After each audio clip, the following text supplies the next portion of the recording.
د جدید دور په حواله سره د ماشومان تربیت د نوجوان تربیت دا چې ډېر زیات اهم او ضروری کار دی. د هغې وجه دا ده چې نن سبا زموږ ماشومان بعض اوقات داسې الفاظ د خولې نه روباسي چې د هغې تصور هم چې دی نو دا نه کېږي. د هغې وجه دا ده چې دا د مور او پلار د لاپرواهۍ د وجې نه چې دا کارونه کېږي. او بل د ټول نه اهمه خبره دا ده چې کوم تعلیمي ادارې چې کومې دي په دې کې د ماشوم هغه شان تربیت نه کېږي څنګه چې په دیني مدارسو کې کېږي. د هغې وجه دا ده چې هلته کې هر ټایم قال الله او قال رسول چې دی نو ویل کېږي. موږ دا نه وایو چې دنیاوي تعلیمي لحاظ نه دا ټیک نه دی.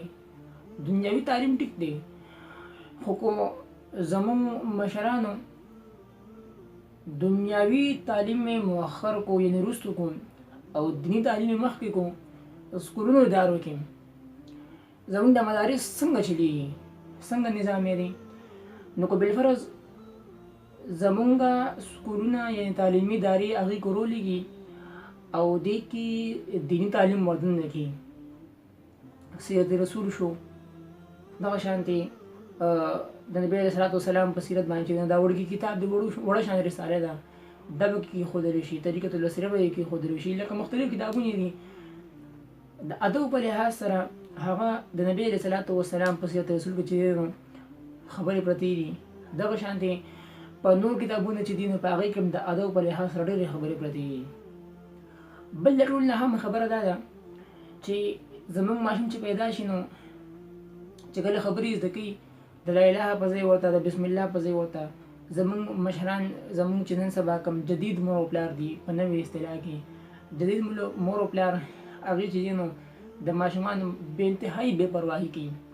هغې چې کنځلې وکړي دوی ورته به خندا شي. هغه چې دوی په چپړو وي دوی ورته به خندا شي. مور او پلار ورته به خندا شي. دا چې دي نو بې انتهایي غلطه خبره ده. یو ماشوم کنځلې وکړي نو لومبې خو دې پوه کړي چې بچي دا کنځلې مه کوه یا د ورته داسې چې بچي دا خبر بیا مه کوه.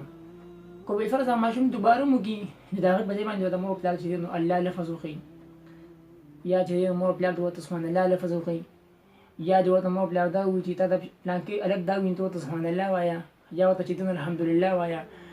د ماشوم ذهن چې دی دا فرش وي. که موږ د ماشوم په ذهن کې ښکلې خبرې کېږي چې دی غټ شي د معاشرې له ښکلې اخلاق او ادب به چې دی نو ورکړي. او که ماشوم د ماشومتیا نه چې دی نو په دغه شان خبرو کې را روان وي په دغه لهو لحب کې نو انشاءالله چې دا ماشوم به بیا هېڅ ونه کړی شي. د نوجوانانو تربیت په دپاره چې یو دوه خبرې عرض کوم. نوجوانان چې دي نو د هغې دپاره زما سره دوه خبرې دي. د ټولو نه لومبۍ او اهمه خبره دا ده چې کو چېرې مونږ په تعلیمي ادارو کې یو نو مونږ دې هلته د لوبرۍ په ځای باندې دین زده کړو. که مونږ د یو استاد دین ښیي هم نه د مونږ د خپله سټډي او خپله مطالعه دا دیني کتابونو کې جوړ کړو نو چې څه مونږ د تعلیمي ادارو کې دغه زده کوو نو چې کور ته راشو نو خپل یو 10-20 منټه چې دی نو هغه دیني تعلیم لپاره ورکړو. یعنې مونږ سهار 8 بجې چې دی نو هغه سکول ته لاړ شي 2 بجې 3 بجې سکول نه راشي د مازدیګر نه مونږ پس د ماښام نه مونږ پس چې دی نو په جوماتونو کې کلاسونه لګي د حفظ د ناظرګۍ د قاعدې هلته چې دی نو لاړ شي او تعلیم هلته چې دی نو خپل هغه کردار دی ادا کړي.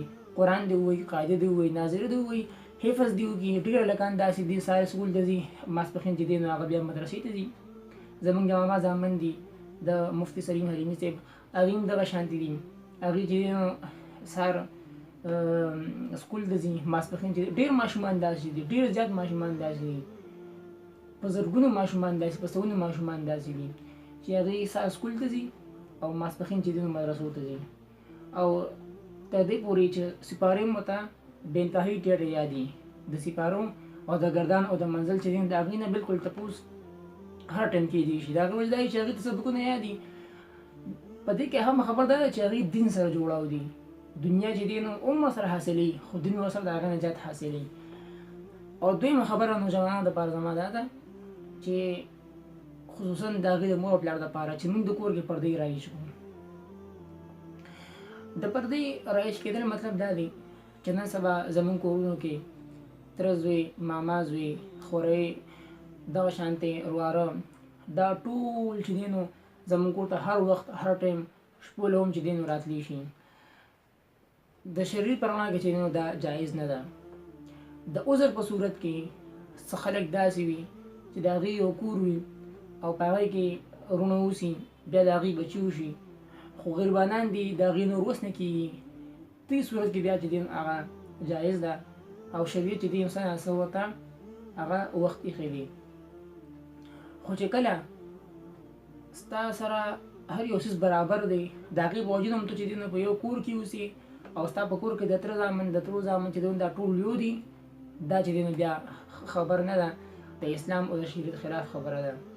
ځکه په اسلام کې صرف د هغې خلکو نه پرده هغه کېږي، د هغې خلکو نه پرده نه کېږي او د هغې نه که یو سړی پرده ونه کړي او اسلام هغه ته جایز ویلي دي، مور ده، خور ده، ترور ده، د پلار طرف نه او د مور د طرف نه، یعنې یو او دغه شانتې نیا شوه، دغه شانتې نیکه شو او دغه شانتې نوسۍ شو او دغه شانتې رویره شوه، دغه شانتې نو چې د دې خلکو نه پرده که یو سړی ونه کړي نو خیر دی، جایز ده.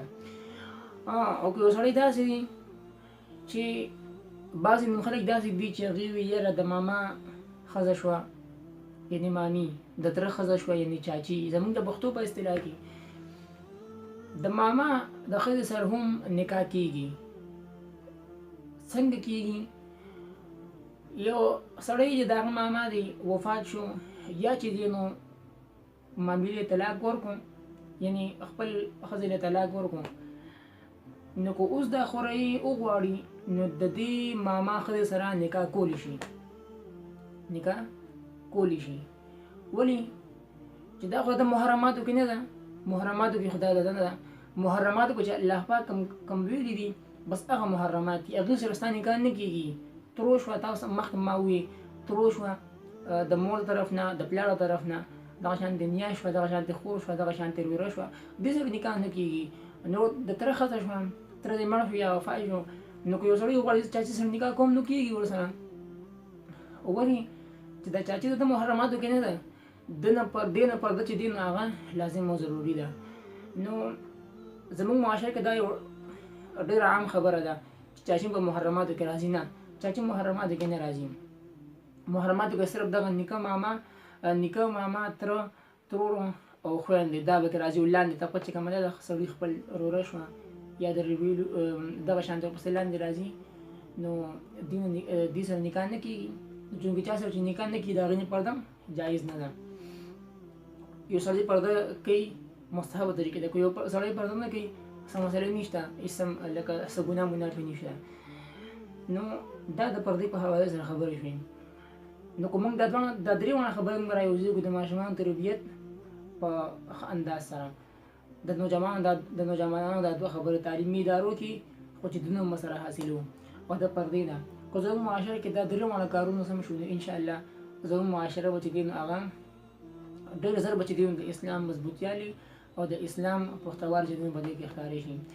او بله د ټول نه اهمه خبره دا ده چې موږ دې پروګرام ته راځو، د مشارونو پروګرام دې چې دی نو موږ ته ویلو چې موږ د خپل ټي وي طرف نه چې دی نو هغه اسلامي پروګرامونه شیر کول غواړو. بعضې ملګري داسې چې هغه د دین نه واقف وي نو چې دی د هغې زموږ پروګرام ګوري نو انشاءالله هغې ته به څه نه څه فایده کېږي. موږ د مشارونو ټي وي والا چې دی نو شکریه ادا کوو چې هغې موږ له وخت راکړو او موږ چې دی نو د خپل دفتر ته راوغوښتلو او موږ نه چې دی نو د اسلام باره کې یو څو تپوسونه وکړل. نو انشاءالله موږ به جمعه په جمعه راځو، دلته پروګرامونه کوو او د اسلام چې کوم جدید مسایل دي، د جدید معاشرې چې کوم جدید مسایل دي په هغې باندې به انشاءالله رڼا شو او په هغې باندې انشاءالله وضاحت سره خبرې کوو. انشاءالله موږ به هر جمعه چې دی نو هغه تاسو سره ملاقات کوو.